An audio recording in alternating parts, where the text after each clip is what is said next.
Hello, world. Welcome to Discover Your Talent, Do What You Love. I'm your host, Don Hutcheson. Every Tuesday, I interview someone from around the world who's discovered their talents to do work they love to create a life of success, satisfaction, and freedom.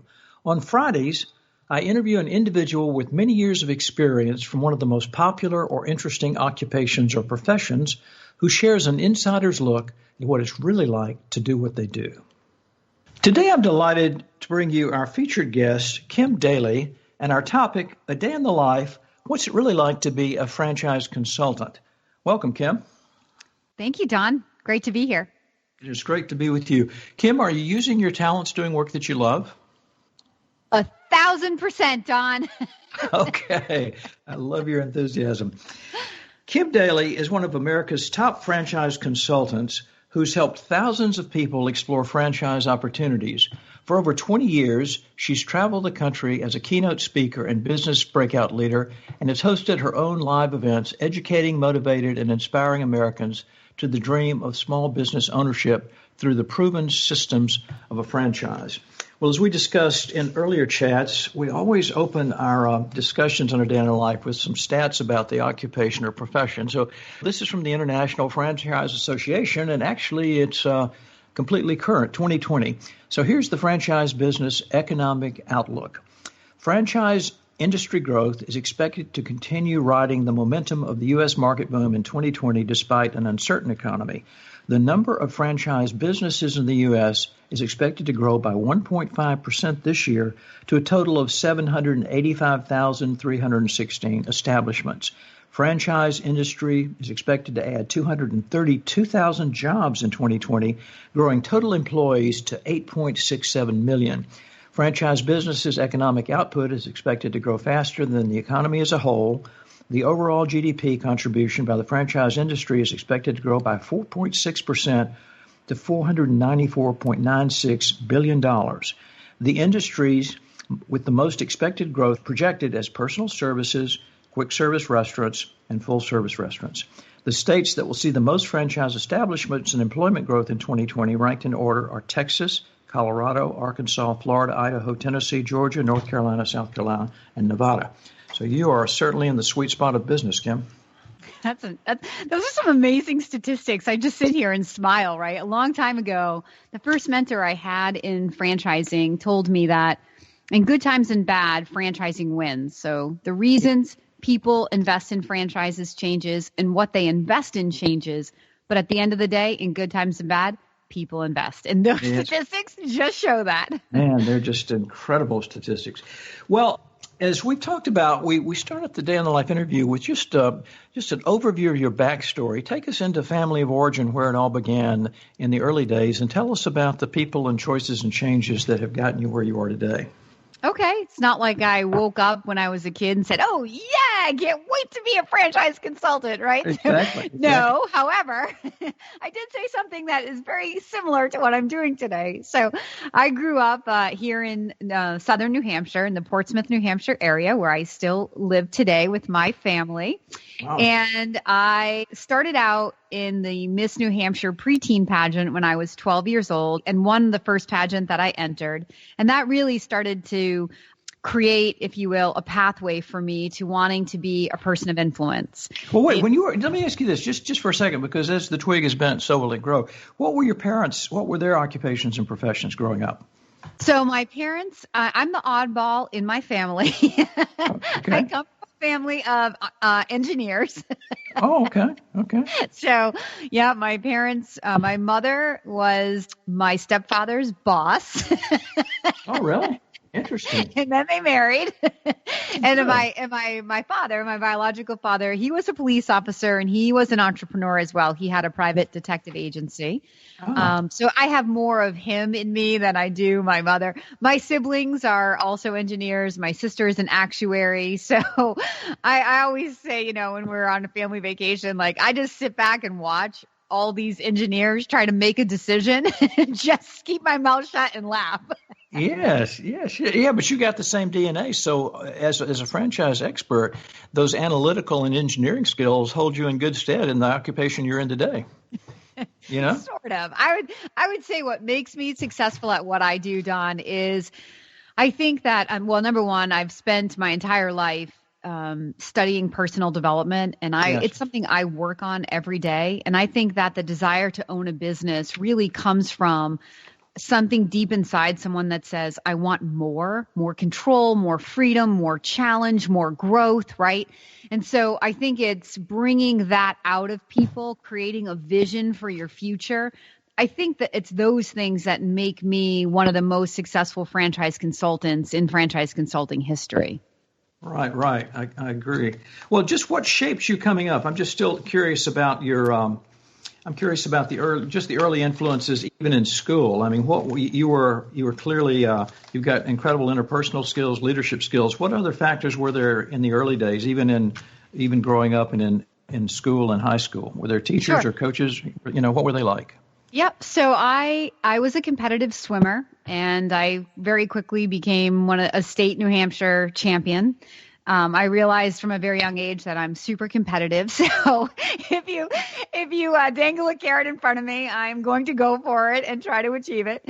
Right. And I had great coaches and mentors. My father is probably the biggest mentor in my life. There are lots of things that go around in my head every day that are sayings or isms or life stories that he just drilled into me as a young girl. He saw the potential in me for greatness.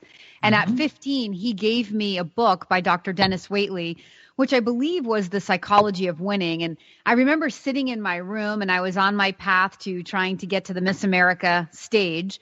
And just that desire to be a role model, to be influential. I also love a microphone and the opportunity to be center stage. So that's why I love the podcast interviewing. How soon did you get onto that center stage thing? I mean, what in your schooling were there opportunities even in the early days of your schooling for you to get to be acting or to be presenting or everything? Oh, yeah. Anytime there was like a speech competition, I was raising my hand first. A talent show, forget about it. I was absolutely raising my hand first. Okay. And that's what really drove me to the Miss America organization, because so much of your total score are interview and talent. And two things that I would excel at. I had an acting coach. And people would be like, oh, well, what was your talent? Did you play the flute or did you sing? I'm like, well, not exactly. I was always like that oddball. So I would write my own monologues or comedy skits, or you never knew what I was going to do. And that's kind of what the people in the pageant circuit, as we went year by year by year, would be like, what's Kim going to show up with this year? And one of my most successful skits that I wrote was called Working on Prom Night. And it was a dream sequence where it was a Burger King skit. And someone said to me recently, oh, see, you have a history with franchising, even all the way back. Oh, wow. Exactly. Yeah. So my acting coach and I wrote this skit and this song and recorded it. And I took that Working on Prom Night skit all over the country, winning talent shows everywhere. And I was in one talent show where Joan Rivers, then agent, was a judge. I won that pageant and that talent show. And he asked me to go to he flew my parents and I to Atlantic City, put us up in a hotel suite and said, I want to make your daughter a star. But here's the thing, Don. So at like 15 or 16, when you're given that opportunity, and I was a straight A student, and school was very important to me. I look back now like, oh, Kim, like you had your moment and you didn't know. And I said to I was all going for it until he said, well, we'll take you out of school and we'll get you a tutor. And then I was like, what? I don't want to get out of school. And of course, looking back now, I tell my mom, it's all your fault. You shouldn't have let me make the decision for myself. Right. My poor mother. She's like, well, I didn't know. I didn't want to push you into something. And I'm like, you should have told me to just go and try. Well, no, it all worked out, as you said. There are no accidents. We always just harass our mothers for everything that went wrong in our lives. Exactly. I'm a mother. Trust me. I already feel it coming back. No, I hear you. That was an amazing honor and opportunity. So what was the next step in your journey after that? How did you progress? I continued competing until I never made it to Miss America. The closest I got to becoming Miss New Hampshire. So I was Miss New Hampshire preteen in 1984. I was Miss New Hampshire teen in 1988. And then I was like second runner-up and first runner-up or something at Miss New Hampshire going on to Miss America. But I never made it to the Miss America stage. But it was like 16 years of grooming, interviewing and talent and just meeting people. I had lots of opportunities. I always raised the most amount of money for the Miss New Hampshire organization. You would get sponsors, and the program book would always have my picture. Like 20 out of the 50 pages would all be, Kim with all of her sponsors. I learned at a very young age how to walk into a business and promote myself and ask somebody for money to support a cause that I was excited about, and I was very good at it. As I look back on those, my mother saying, well, you can compete in the pageant, but you're going to have to get sponsors because we really can't afford, the gowns and all of the expenses that are related. And looking back, of course, at the moment, I didn't really think that was such a fun thing to do. But if you look back at my life, those very early days of walking into businesses and learning how to present myself and share my enthusiasm and communicate and ask people for a donation or a sponsor, it really formed my life because I have been in sales my entire life. Wow. And imagine starting at that very, very young age. That's truly amazing. Yeah. And then I went off to college. And so I went to Boston College, and at Boston College, I was part of the alumni fund. I had a telemarketing job on campus. And again, you dangle the carrot. Like every night that I was on the phone, I was going to win that award. So they would always give us little incentives, saying who was going to raise the most amount of money. And if I got somebody live on the phone, forget about it, Dawn. They were giving money that night to Boston College. Wow. So again, looking back, I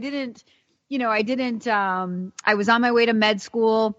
That was my chosen career. I was 16 years straight A student. I graduated summa cum laude, pre-med with a major in nutritional biochemistry and a minor in sports nutrition. I wanted to go work with professional athletes was sort of the course in my mind, using nutrition and some sort of medicine. I didn't know, some sort of sports medicine. But then I answered a classified ad for a telemarketing job, and it literally changed the course of my life, or so I thought. I think medical school was in my head, but not in my heart. Okay. And when I answered this classified ad, which was a telemarketing job, a part-time telemarketing job that was for a franchise company that turned into the rest of my life, I really think that that was kind of God nudging me back to really what I was born to do. So when you ask me, am I using my talents? 1,000% I am, because today I get to inspire people, influence people, help people create a vision if they don't have one for their lives, or take their vision and help them see how a franchise investment can help them get to where they want to go. I get to wake up every day, be in control of my life, be the entrepreneur, and compete with myself to win. And yes. So that's what makes me so passionate about what I do. Of course. Well, when you saw that ad for the telemarketing job, you were still in school at Boston College? Yep. So I was still in school. It was after college. I was on my way to med school. I think it was during a summer break or so. And I really was I was tired. I was burnt out. I put a lot of pressure on myself during school to, as you can imagine, have straight A's. I'm not necessarily the most person ever in the class, but I'm probably the hardest worker ever. Right. Mm-hmm. So that's how I understood that if I could figure out how a teacher graded, then I could get an A, even if I didn't know the subject like physics, worthy of an A. But I figured out my physics teacher, and I got 100 on my physics final. And I'm telling you, Don, it's not because I completely understood physics. No, that's just amazing. My brother, who is the physics major, laughs at my knowledge of physics and the fact that I got 100 on my physics final. And I'm like, well, that's because you have to be emotionally intelligent in life more than you do book smart intelligent. Okay.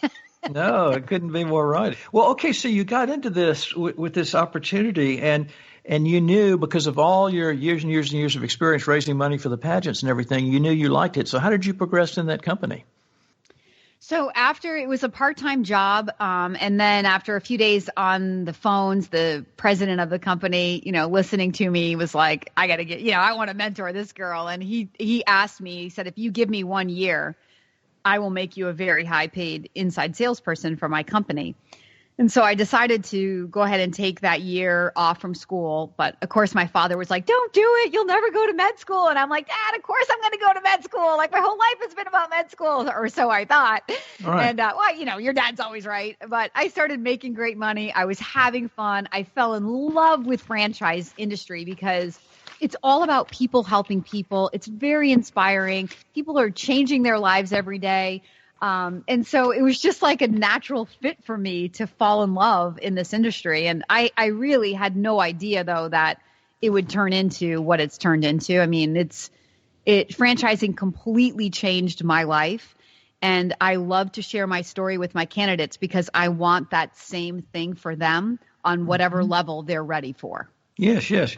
Okay, so what are we talking about? How far back are we going here when you took that part-time job and this guy wanted to mentor you for a year? What's the year in your journey? So 1996, I'd say. Okay. Yep, 1996, right after college. Okay. And I worked for him for 3 years. He sold the company into a private equity. And because of the role that I played in helping him sell that company for massive amounts of money, he helped me then start my first company. So I didn't actually stay in franchising right after that job. I spent the next probably 3 or 4 years building my own companies and became a fairly highly sought after consultant in health and fitness.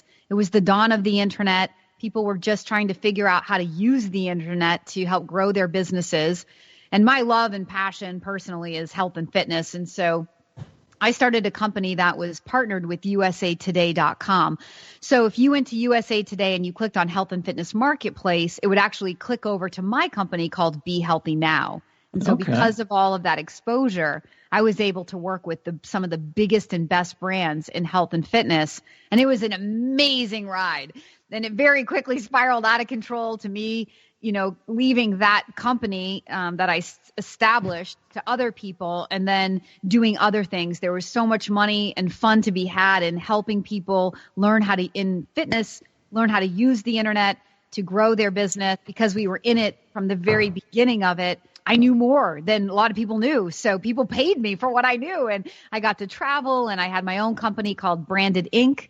And I did that, and that landed me down in South Florida, building a website for e-diets. And I lived down in South Florida for a few years. But then when 9/11 happened and I was far away from my family and I was getting ready to turn 30, I had this feeling like, you know what, it's time to go home. Like, you've been out, you've been doing your thing. It's time to find something that's a little more established, something that you can do from New Hampshire and be near my dad, near my family. Sure. And that's what I did. So I joined Fran Choice. It will be February 14th of 2002.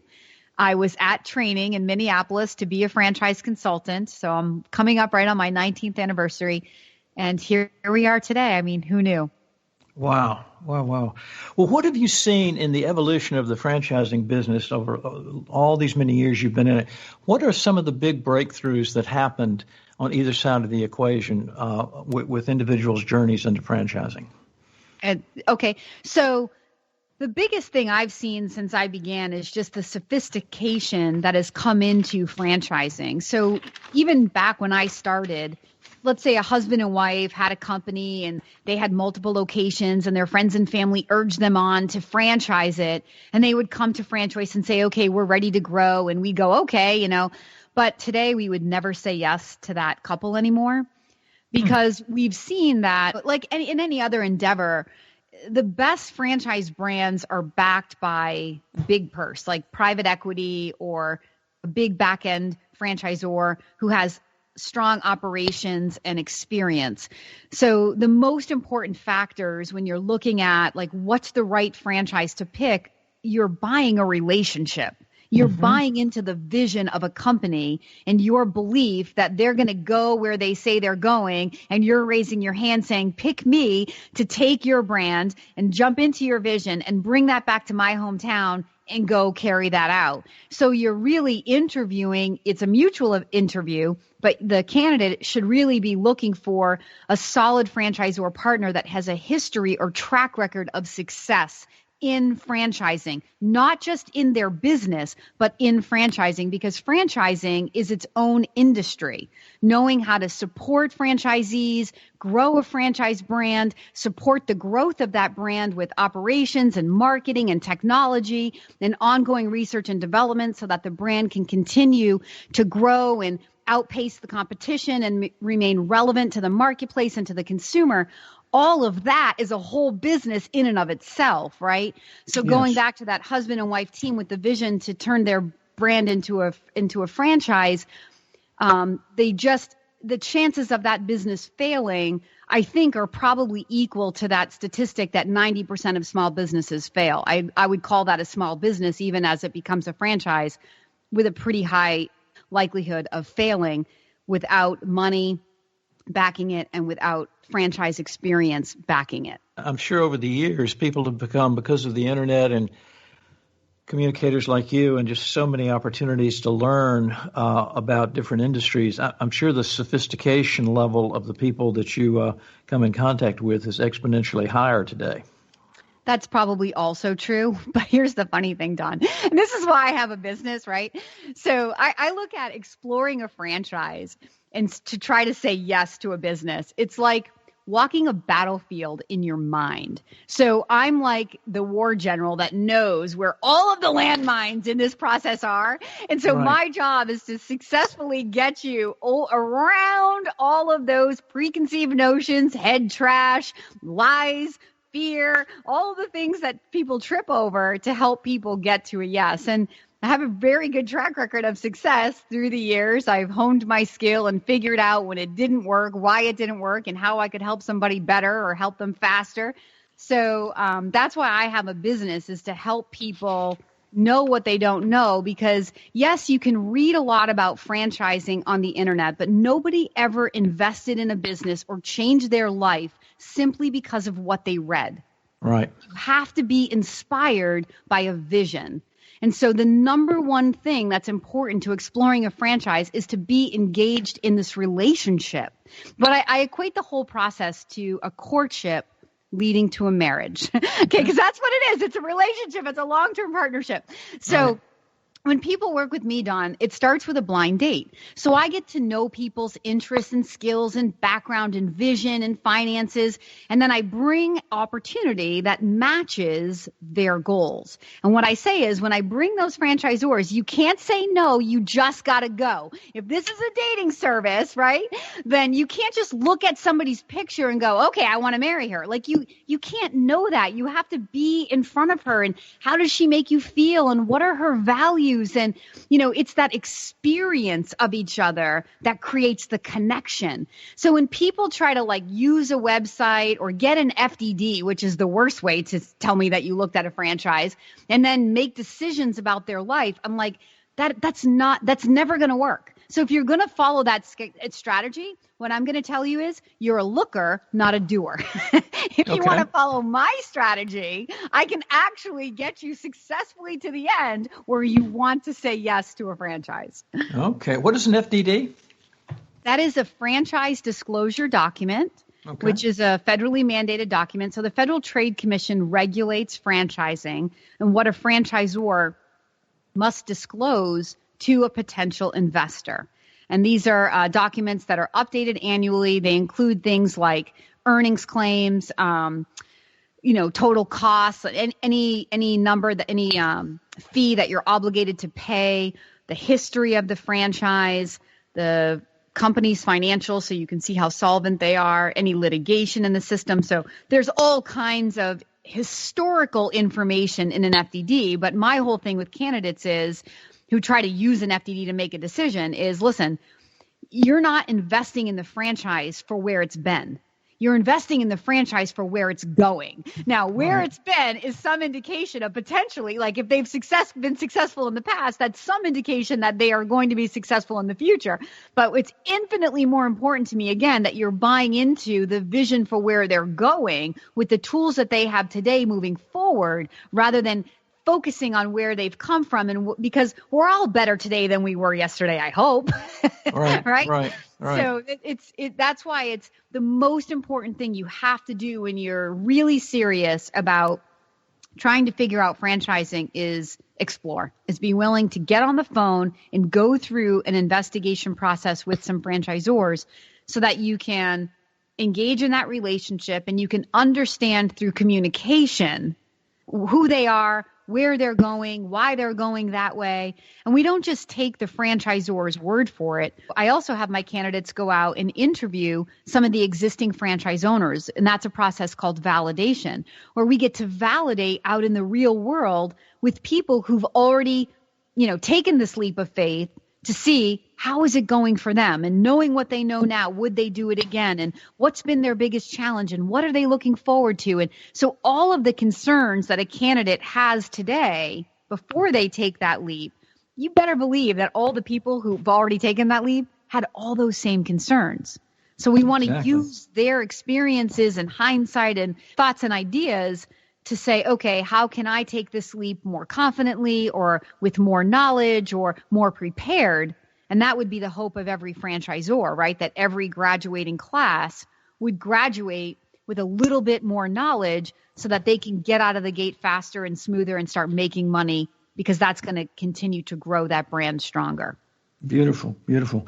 Well, Kim Daly, what a great pleasure having you on the show today to talk all about what it's really like to be a franchise consultant. I know that listeners around the world have gained so many insights from your experiences and tools to help them move forward in their lives. So how do those listeners connect with you? Okay. My website is The Daly Coach, and that's my last name, DALY. So www.thedailycoach.com. That's the best resource. I have a library of videos, including video testimonials from people that I've helped change their lives. They're very powerful. You can also find those on YouTube as well. I'm very active on LinkedIn and Facebook, but The Daly Coach is the best resource because all of my resources are there in just one location. Perfect. Listeners know you can go to discoveryourtalentpodcast.com, click on podcast on the navigation bar, and there you'll find the show notes of this extraordinary interview. In closing, every one of us is born with unique talents and gifts. We don't learn them. We can't ignore them. They're just a part of who we are, our DNA. Whenever we discover them and use them in our lives and careers, we do not merely survive, we thrive in every way possible. So until next time, all my best, and whatever you do, have fun out there today.